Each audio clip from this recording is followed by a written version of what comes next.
Well, this is the one topic that black folks in particular do not like to talk about. Mental illness. Not in my family. I'm not crazy. But what about when it is in your family and it's affecting your life? This is my story.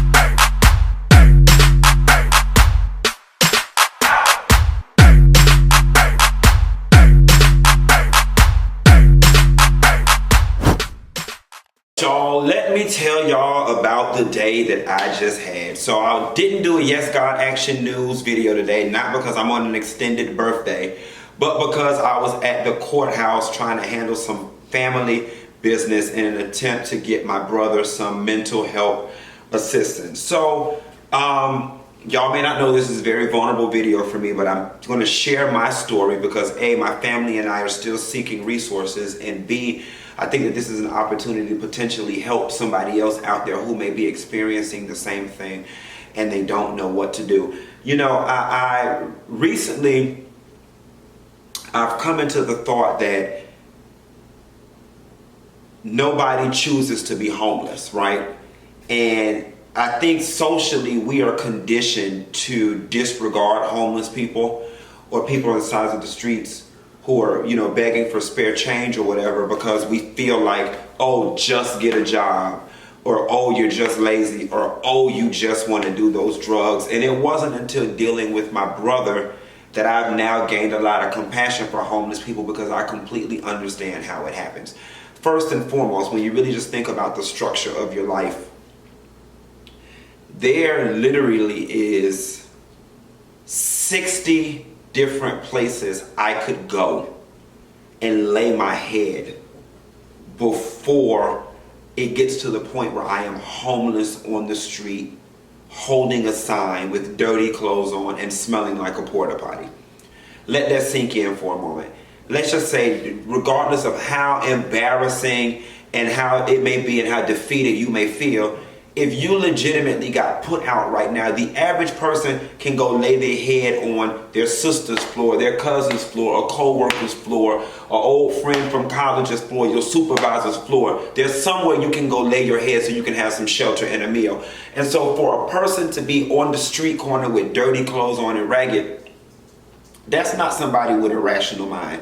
At least that's the conclusion that I've now drawn dealing with my brother. And why do you say this? Because my brother has all the makings, or for lack of a better term, is one of these people. My brother sleeps in an abandoned car. No, well, not an abandoned, but a broken down car, an inoperable car that's parked in my aunt's front yard. It's his house. He won't come inside. My aunt tries to offer him, you know, a room. My brother wears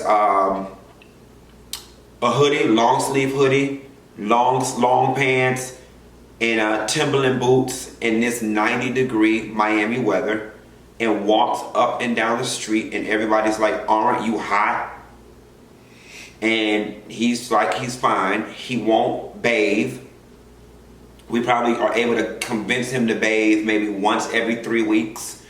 And most recently, we've noticed something new, which is the paranoid delusions. Like when he comes in to use the bathroom, he talks to himself. A couple months ago, he was outside and my aunt thought that somebody was playing some loud music for 45 minutes. So she just was carrying on with her day, and she happened to look out the window, and what she thought was loud music was actually my brother in the middle of the street just having a fit, just screaming for no reason. He's not particularly violent. You know, and he doesn't bother anyone. He stays to himself, but he does talk to himself. Today, and what prompted me going to the courthouse, you know, as a family, we've all been saying we need to get him some help. We need to get him some help, right? And no one really knew what to do or where to start. And I must say, I'm guilty of, you know, I pick up the computer, I look up one or two things, and then you go back to your normal life. You know what I'm saying? It's kind of like out of sight, out of mind. And it's like, okay, you know, has he calmed down? Okay, good. Then I can go on to the next task that I have to do in my daily life. And then before you know it, you know, months and years go by and you still have this, let me get this person some help on your checklist, and it's incomplete. Well, today was the day that I had to check that item off on my checklist and actually stop what I was doing and take action. I spent about 3 hours at the courthouse today. I went to the courthouse with the intentions of filing whatever petition was necessary for me to have my brother rendered incapacitated so I could take, you know, legal guardianship over him and at least have some sort of power to, you know, get his medical records and speak to doctors when he goes, so on and so forth. When I talked to the clerk at the courthouse today, despite the fact that the website says that that's an option, they had the Marchman Act, which is for people with alcohol and substance abuse issues, and as a result of their substance abuse, they're unable to you know, make proper decisions. Then they had the Baker Act, and then they had, you know, getting them ruled incapacitated. Well, I did not explore the Baker Act option because my brother has been Baker Acted 4 or 5 times already. And the reasons we find out is because he'll get missing for 2 or 3 days, and then a van will just drop him off in front of my aunt's house. So I wasn't really interested in exploring the Baker Act option because as far as I'm concerned, this has happened before and there's been no recourse or follow-up afterwards. And so the woman was telling me based on my situation that he needed to be Baker Acted. And I was like, well, ma'am, he has before. But because I'm initiating this Baker Act, will the doctors now talk to me when they take him to the place? Am I able to go when they do the examination? Because I need to know what to do next. Also, something I noticed that in the past with my brother, he'd be cutting up or having a fit, and we would call the police, and he would either conveniently get missing by the time the police gets there. And this is funny and it's challenging for us because when the police gets there, then all of a sudden he's in his right state of mind. So that gets frustrating as well because it makes you feel like, well, motherfucker, you doing this shit on purpose. You know what I'm saying? So it's just been very challenging and frustrating. I'm remaining optimistic. So I went down to the clerk's office, the mental health division of the courthouse, filled out the paperwork, the judge signed it. I now have a paper. I can call the police non-emergency number, have my brother picked up, which I intend on doing in the morning. But here's the thing, on the packet they put to what mental health place they're going to transport him to. I want to physically go to the mental health place before I have him Baker Acted, and I want to talk to the person at front desk person and ask them, okay, once he gets here and they're going to hold him for 72 hours, then what? Because he's been here before.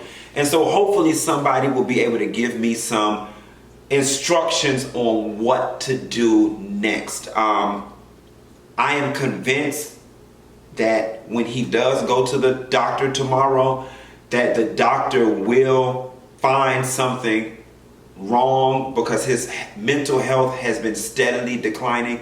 And I think at this point it has declined so much to the point where he won't be able to convince the doctor that he's not mentally unstable or answer the questions in such a way where the police or where the doctors just write him off. You know, in the past, I think when the police pick these people up off the street, because like I said, my brother's been picked up off the street before. Because we live in a big city with a major homeless problem, I think oftentimes when there's nobody there for these people, they just like, okay, you don't want to kill yourself, you're not a danger to anybody else. And they release them back to the street and nothing gets done. So what I'm hoping is because my name is attached to this, that there can now be some actionable steps. It's worth mentioning, and this is what concerns me when the first red flag went off, is that my brother was once arrested because the neighbors called the police when he was living with his girlfriend because some man is in the backyard shooting a gun at some bricks. You know? And that was scary for me because I already know that my brother is mentally unstable. You know what I'm saying? I didn't even know he was in possession of guns. Luckily, the police came, they took his guns. He's on some sort of list where he's not allowed to possess any sort of firearms. And in order to get him back, he had to meet certain criteria, go to the doctor, meet with the detective, then meet with the judge. Well, he didn't even do step one, which is go to the doctor and speak with the mental health professionals. For whatever reason, he has this strong aversion to going to the doctor, almost as if he's like been traumatized by once going to the doctor. So he doesn't want to be treated at all. You know, I said to him in the kindest, most brotherly of voice, I said, you know, if you would just work with me, you know, it's possible that, you know, we could get you some disability or get you work, get you some sort of housing situation. And his response is always, that ain't for me, that's for other people, that's not for me. Like, you know, he doesn't believe that there's a problem. And I say things to him like, you don't see anything wrong with sleeping in the backseat of a car. And it's kind of like it just doesn't register or compute. Then I had to realize he wasn't the crazy person. I was, because I'm asking somebody who was clearly mentally unstable if they understand things that are logical. So in that instance, I'm the I don't want to say dummy, but I'm the one with the damn problem for expecting him to even process anything logical. So y'all, that's where we're at with it. I'm sharing this because, again, some of y'all may be able to benefit from it. And also, too, for my mental health professional people out there. I need to know what's next. Because my fear is that he's going to go to this mental health place. Because he's an adult, they're not going to give me any information. They're not going to talk to me. He's going to be released. And then we're going to be stuck at zero again. So if there's anybody else out there that knows the next step or what my family and I can do next, I am really open to suggestion. You can put it down in the comment box or email me at funkydineva@funkydineva.com. And I look forward to chronicling this journey to help somebody else, and also to just to share my brother's progress. And hopefully, you know, we can get him stable and get him highly functioning again. You know, it's worth mentioning that at one point he held 2 jobs, had a car, you know, he was traveling and having fun, he was playing in a band, and then all of a sudden a few years ago, things just went awry. Something triggered it. I don't know if a life event triggered it, or from the little research that I was doing, it says it sets in at a certain age. I also am remaining highly optimistic because I was talking to a friend of mine last weekend who shared that she has a brother that suffers from schizophrenia, and that he's on a shot. He takes a shot, I think she said either once a month or once a week. I think she said once a month. And that he's now been stable for 7 or 8 years with very minor hiccups. So I'm hoping that we can at least get my brother to that point so he can live the life that he deserves and not become a burden to society, to the family, or a danger to himself. And that's what really worries me the most, that I'm going to get a phone call that says, you know, your brother's been killed, or he's been ran over by a car, or he's been, you know, I don't know. So anywho, that's my story. Y'all keep me lifted in prayer. And again, share with me any resources, because I'm open to it, and I will talk to y'all later. Bye. So just a quick amendment, guys. As I was eating my food and getting ready to upload the video, I was scrolling through my contacts, and I remember an old co-worker. She's a licensed clinical social worker. One of my first jobs out of college, I worked at a nonprofit that had mental health services and whatnot, and we've kept in touch over the years. Ran into her at the Essence Festival. It made me think of her. And I just called her to get some advice, and she was like, honestly, having him Baker acted, she was like, he's going to be smart enough to tell them he's not going to try to kill himself or kill other people, and all they're going to do is let him go. And so she said, do you think that he would speak with me? And I said, well, I don't know. And she said, well, if you can get him to me, I can, you know, diagnose him, assess him, and possibly get you some treatment and send you in the right direction. So she gave me a 5 o'clock appointment tomorrow, and I'm going to try and see